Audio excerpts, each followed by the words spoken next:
and I just want to share a couple of thoughts with you. As you can see in the title, we're going to talk about some spicy stuff, some things that are really in the forefront right now. One in particular is the indictments of President Trump, and this has been the fourth indictment that recently happened in Georgia. And from what I read, altogether with the four different indictments, it's over 91 individual charges that President Trump has incurred. And it was an interesting thing that happened. I saw a video recently, and Candace Owens did one, and some other people that did a video recently, and they even talked to some people that. And before I get started, please like, share, and subscribe to this channel. If there's anything beneficial that you get from it, I believe that there's a great awakening that is occurring. That people are really starting to understand, the game that's being played. And so information is going to be power. It's going to be key for us to have the information to equip you and to empower you. And that's really what I'm all about, empowering and equipping people so that they can make clear decisions, because a lot of the decisions people have made and I've seen, if it's not based on real information, historical facts and data, then there's a good chance that your decision is not the right one. Excuse me. But I saw this video of the Trump indictment, and what was very interesting is, as I think it's called Zone 6 in Atlanta, and someone described it as being one of the worst parts of Atlanta. And for those of you who don't know, I have family in Georgia. For those of you who don't know, that Atlanta, just like many of the larger urban cities, especially those who have a large concentration of people of color, have really deteriorated. There's a lot of crime, uh, just a lot of bad stuff happening. Crime, homelessness, drugs, all those things have really skyrocketed in most of these larger urban areas. But from what I understand, they said Zone 6 is one of the worst parts of Atlanta. And so a person was narrating, was talking about what was happening, and they showed the motorcade going to the courthouse for the indictment, and that there was a large group of Black people that had gathered on the side, and they were cheering for President Trump. And when they start to interview some of the people and ask them why they supported him, and they said, because we understand now how we've always understood how corrupt the system is. And so because this corrupt system that has always targeted people of color disproportionately, we believe or see that Trump is probably the right guy for us to fight against this system. And so there was a large amount of people that were there cheering for him. And I thought it was interesting because, there's a turnaround. The media will not tell you all the whole truth, and the media has always painted, has been super biased against President Trump from the beginning, and this is just a fact. Like, if you look at all the polls, they've done surveys and polls, and they looked at the media, and over 90% of all the stories on President Trump were negative, and over 90+% of the mainstream media people, whether it be reporters or people that are connected with mainstream media, have are against President Trump. They have a negative bias against him. Now, the reason that this is not that this is not real life or not realistic, that there's something afoot, is because if you look at the nation, even in the last election cycle, you can say that Joe Biden had a record number of votes or whatever you believe about the last election, but at the end of the day, it was only a couple of million. There's only a few million votes that separated the two. If you look at the percentages, it might have been 48% to 51% or something like that. So when you look at that, you would have to recognize that the view of the voters is almost split 50-50. Most of our elections are pretty close as far as the percentages of and people voting for both sides. And so how is it that even though most of the registered voters who voted, it's almost split in half, but yet one particular institution, which is it's called the Fourth Estate or mainstream legacy media, is overtly biased against President Trump. And you got to realize too, and if you look at some of my videos, I always talk about this fact. I was in media. I had a media company. I owned radio stations at one point in time. Owned up to three radio stations. Have a degree in mass communication, so I know about the media. And at this point in time, 90+% of mainstream media is owned by a small group of people. And so if you think about this small group of people that absolutely has an agenda, and so why is it that they are all teaming up against President Trump? If we believe that this system is is not fair, if we believe that the ruling elite class has a certain type of agenda that they're promoting and pushing, then logically or circumstantially, you should come to the conclusion that maybe President Trump is actually against the system. He's not part of the system, that he's against the system. And that's the same system that we have identified as being really corrupt, the one half of 1%ers that control everything.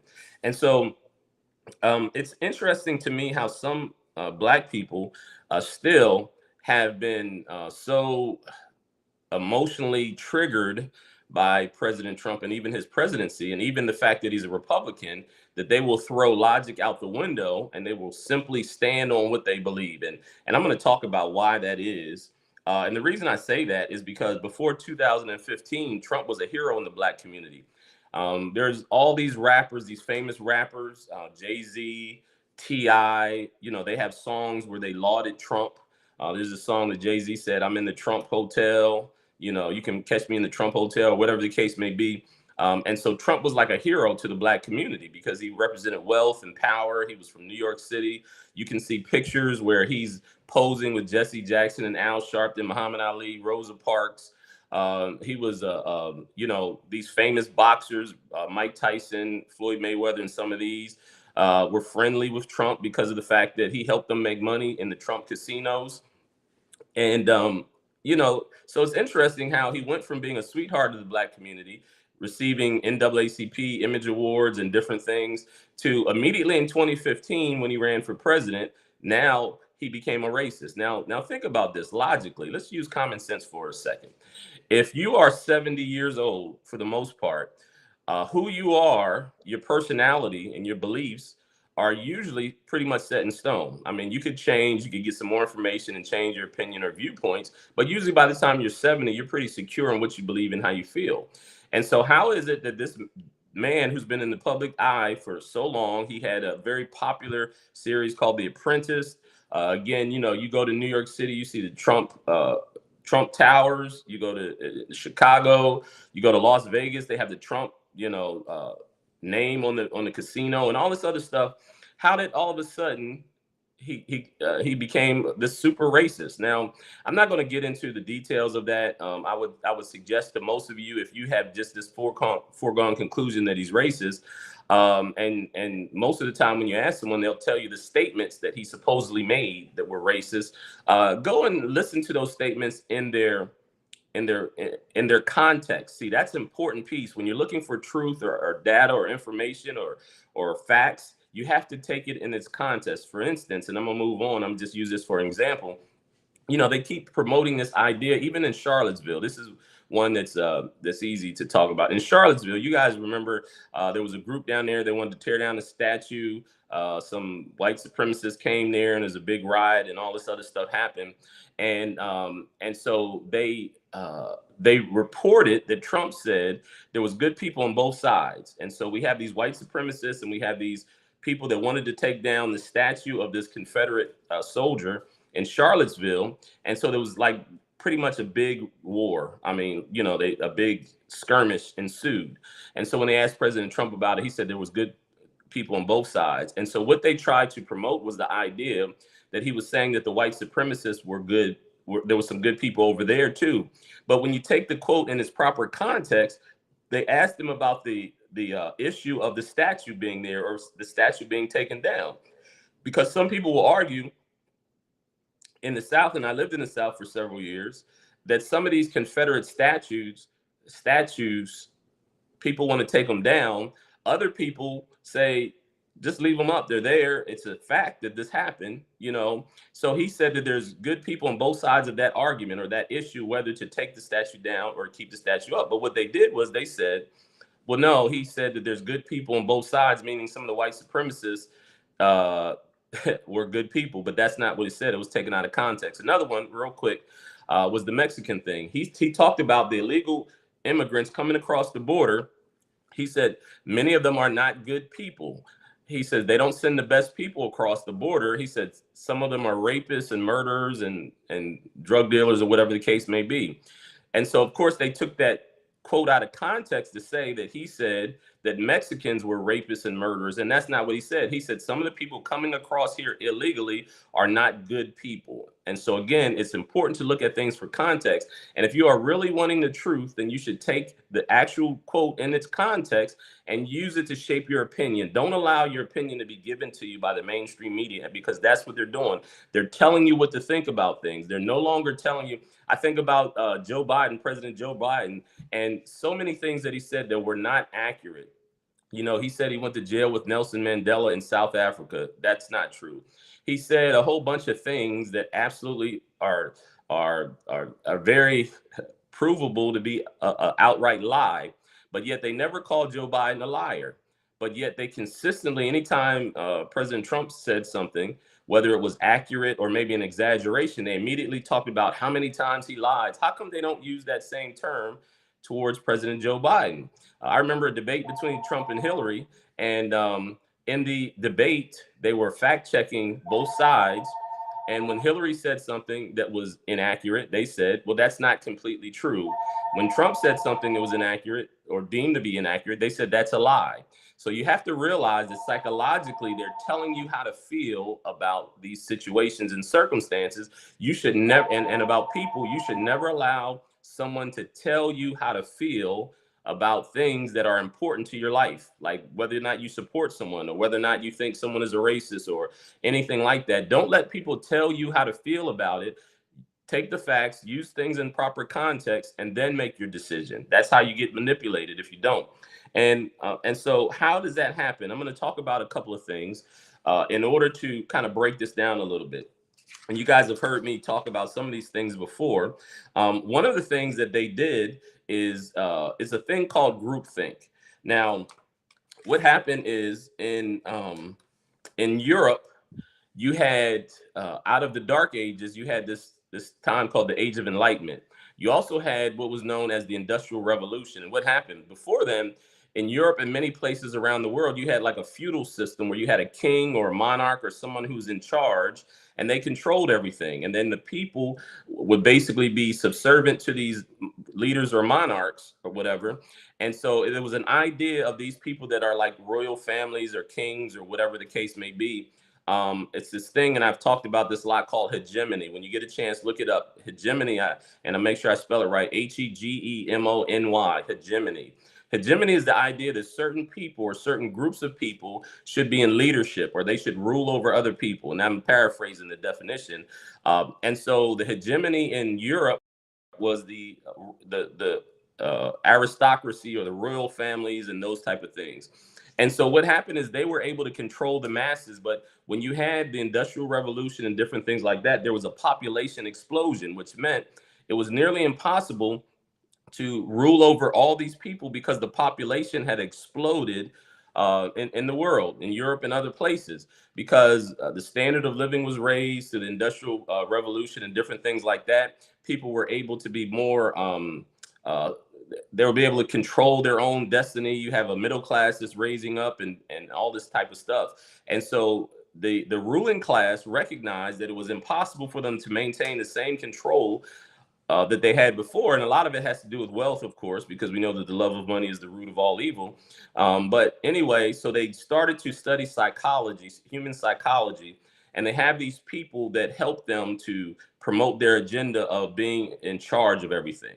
And so one of the dynamics is called groupthink. Psychologists came across this idea of groupthink.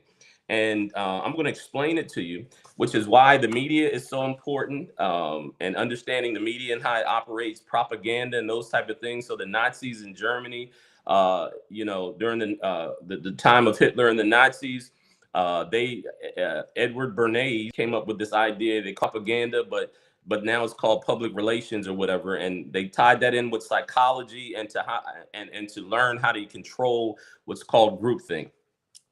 Groupthink is a psychological phenomenon in which people strive for consensus within a group.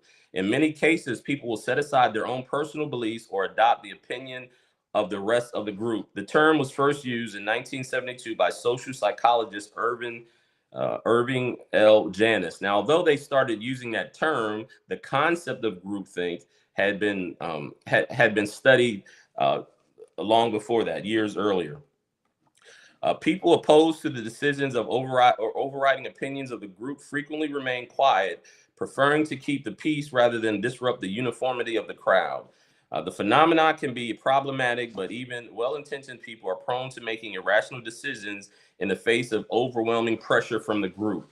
And so think about this. If the ruling class, understanding groupthink, they put things in place, like for instance in the media. So the media comes across, they give you your opinion and how to feel about things, and they do it under the guise that this is how everybody else feels. And they also use language. Symbolism and language are two of the greatest strengths that they use, and they use that in order to manipulate and control your thoughts and the thoughts of the public at large. And so when they talk about President Trump like being a racist, they just say it as though it's second nature, and they've said it so long, like it's just a real fact, and that everybody understands that that's who he is. And they say it so much that now everybody just accepts it as fact without challenging it, or without thinking like, why do you say that? And when did he become racist? If he was a sweetheart of Black America up until 2015, when he said he was a presidential candidate for president, how did all of a sudden he just become a racist? Or did all these rappers and famous entertainers and these Black leaders that surrounded him and they were friends with him and gave him awards, you're telling me all these years he was duping them that he was really a racist, but they didn't realize it? That's an absurd proposition. And if you spend any time thinking, you should realize how that doesn't make sense. Now, here's some signs of groupthink. Groupthink may not always be easily to discern, but there are some signs that it is present. There are some situations where it may be more likely to occur. And this psychologist, Irving L. Janis, identified a number of different symptoms that indicate groupthink. Illusions of unanimity leads members to believe that everyone is in agreement and feels the same way.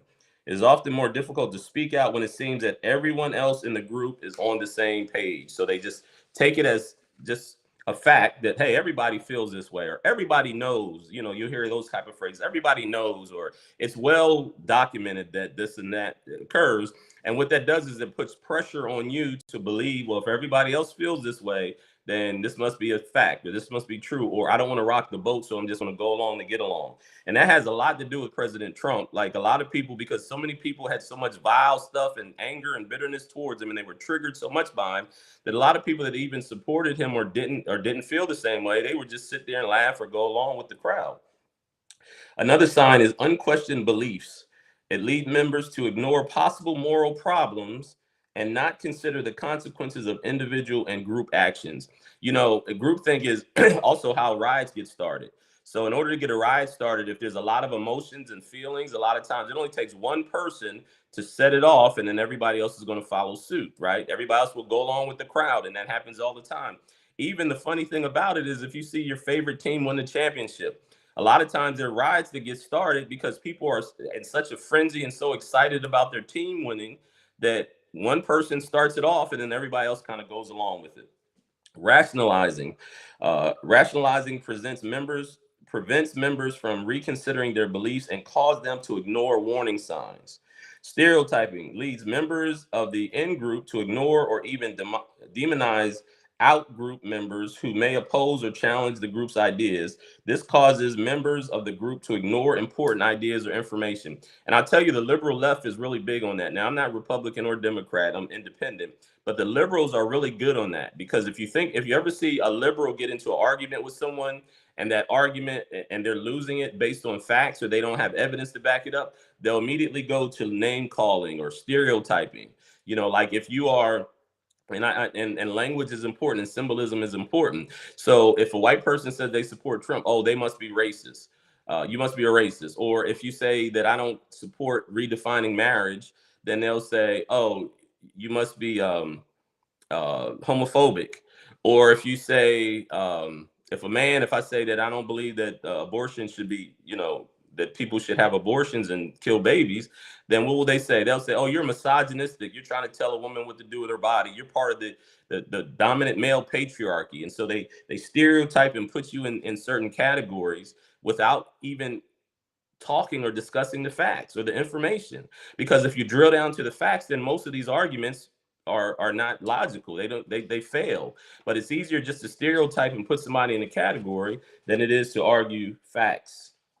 Another sign of groupthink is self-censorship. It causes people who might have doubts to hide their fears or misgivings.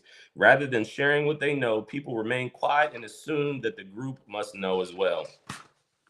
Mind guards act as self-appointed censors to hide problematic information from the group. Rather than sharing important information, they keep quiet or actively prevent sharing. Another one is illusions of invulnerability. It leads members of the group to be overly optimistic and engage in risk-taking. When no one speaks out or voices an alternative opinion, it causes people to believe that the group must be right. And so that's important when you talk about cancel culture, when you talk about political correctness and shaping language, especially in the media. What they do is um, they you can't challenge their ideas. And so, for instance, if you are if you say you don't support same-sex marriage, right, based on religious beliefs or whatever your reason is, then they'll you'll get canceled or they'll shut you down. And then what will happen is, if no opposing arguments are given, then naturally a thing that's stated over and over again with nobody challenging it gets passed off as truth and fact. So everybody just assume it must be true because there's no opposing viewpoints that come across that. So that's part of how they give you the illusion of invulnerability, because they believe that since nobody has an alternative opinion or you haven't heard anything, then we must be right. And the last one is direct pressure. To conform is often placed on members who pose questions, and those who question the group are often seen as disloyal or traitorous. Now, groupthink is is a natural phenomenon that we as human beings are social creatures, and because we're social creatures, we have this desire to want to go along with everybody else, right? We want to be agreeable for the most part. You have very few people, I'm one of them, that doesn't always go along with the crowd. I have a difference of opinion, and a lot of times I feel like I need to say this, or and that's part of the calling that I have, is to speak these things. But anyway, it's a natural dynamic that's being used normally to manipulate and twist people's ideas and thoughts. One of the greatest ways to use groupthink is a thing called identity politics. Identity politics comes to signify a wide range of political activity and theorizing founded on the shared experiences of injustice of members of certain social groups.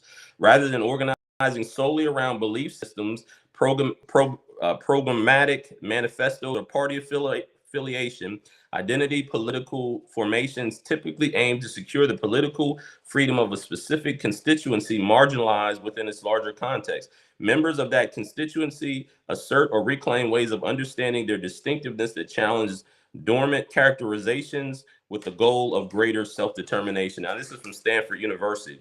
And so, to put it in a nutshell, identity politics is when people come together, identify as a group, and then all of them have to have the same, basically the same ideology.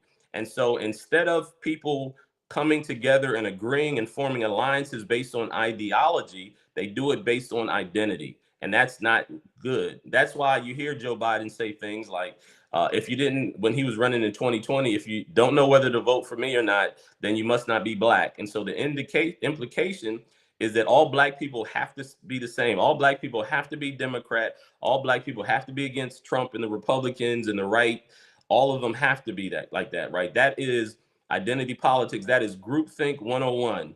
And so a lot of black people will come to that conclusion, like, I'm black, I must be a Democrat. And what they did was they subtly changed and made liberalism more extreme than anything, because if you know the black community, and this is all documented and data driven, black people were considered the most religious people in the country. This is by survey of, the vast majority of black people, when surveyed, or I'd say more than any other group in America, identified as Christian, were connected to a church, believed in God, and all those type of things.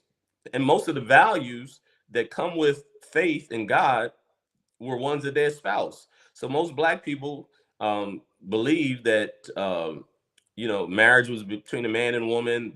Most of them don't believe that abortion should be right, or you know, it might be shifting now, and those type of things. That was, and this is all, like I said, you could look at Pew Research, you look at these other people that do research and data, that they've come to that conclusion. But what has happened is, because Black people also had been taught to identify as Democrats, and Democrats now are run by liberal left, then Black people have supported now and adopted things that actually went against what they originally believed in.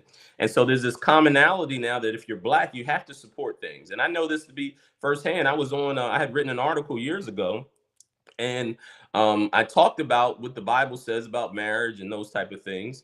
And when I was on this radio talk show, people were calling in, and the one guy said, "I'm surprised that you're against gay marriage, seeing as though you're Black." And I said, "Well, what does that mean?" And I knew what the implication was. What happened is, because Black people have been taught to identify as Democrats, and Democrats have become more and more liberal, then anything that the Democrats stood for, me being a Democrat, I have to stand for it as well, in order for me to remain part of the group and this groupthink, right? This identity politics.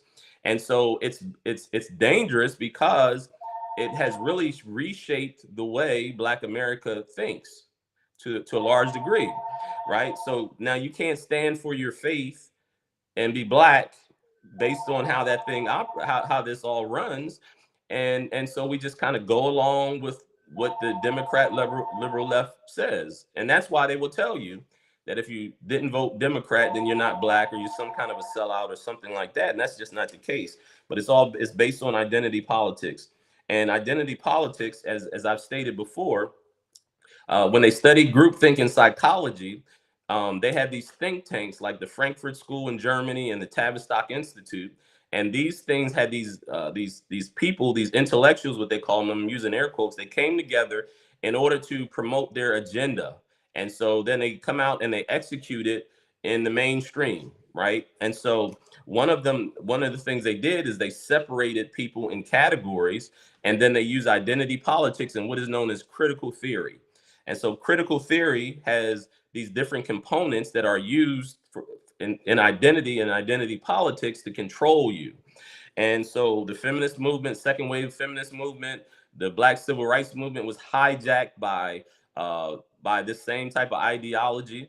Um, the LGBTQ now is all connected to that. And so what they do with critical theories, they tear down the institutions to deconstruct society so that they can move society in the direction that they want it to. So this feminist movement, second wave feminist movement, that really took off in the 60s, Gloria Steinem, I think her name was, it made women want to become or seeing themselves as more sexual. So you have this thing of women taking their bras off and that kind of stuff. They had, they talk about how the male patriarchy or the male roles in the household are oppressive to women, and they just pushed that idea. But it was really done to deconstruct the nuclear family in a way that weakens the society and weakens individuals so that they can be more controlled more easy. A thing called heteronormative thinking. The LGBTQ community has a thing that goes against they call it heteronormative thinking, and that means this whole idea that relationships, marriage and stuff should be between one man and one woman. They make it seem like that's oppressive, and it's dangerous for people that have a different ideology, to the place where people that had stood for traditional natural marriage, now they even question that, or they support the other side. And so these are things that happen that are very subtle, and you have to understand it. Don't be deceived by these type of things, because when we see through it and understand what it is that is occurring, then you should be able to make conscious, intelligent decisions based on facts. Don't get caught up in this whole thing of, because I'm part of this group, we all got to think the same, or we all got to stick together. Your opinions and your ideas should be based on what you believe to be true and factual, not based on a narrative that is given to you. You should, when you hear something, you should do the research and take it in its proper context. And what has happened, and I'm not, and as I bring this to a close, what has happened, unfortunately, is especially Black America, because of identity politics and groupthink, we have been convinced to support things that are actually not in our best interest. Let me give you a couple of examples, because certain things have been stamped as being right-wing or Republican or conservative talking points. then we automatically as Black people now gravitate towards the opposing viewpoint. Let me give you a couple of examples. Illegal immigration. There's a study, the Civil Rights Commission that was under President Obama. They did the data and the research and realized that illegal immigration hurts the Black communities and communities of color, urban areas more than other communities. And so because we have identified as Democrats, we don't speak out against illegal immigration, right? I believe in immigration when it's done the proper way, but illegal immigration should be something we shouldn't support, because not only does it weaken a country and it's bad and it is disrespectful for those who came the right way, but also it hurts our community more than any other community.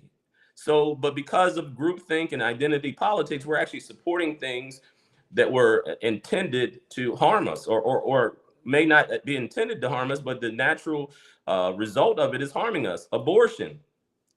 The abortion industry, through Margaret Sanger and these other people, these people were eugenicists, and they actually wanted to reduce the population of Blacks in other communities. But because of identity politics and groupthink, they've convinced Black people to even not only support, but passionately defend abortion rights. And it was meant to target Black people, among others. And so these are just some of the things that have occurred. Even school choice. There are people that I know, and I've dealt directly in school districts and urban areas and different things like that. There are Black people who don't support school choice, even though they may have a child that's in a failing school district, and it would benefit them to be able to take their child who may be willing to learn and wanting to learn, if they could take them to a school that's going to help them to be successful. But because of identity politics, they won't even support that, and that's something that would benefit them. And so there's so many things I could share with you that's the case.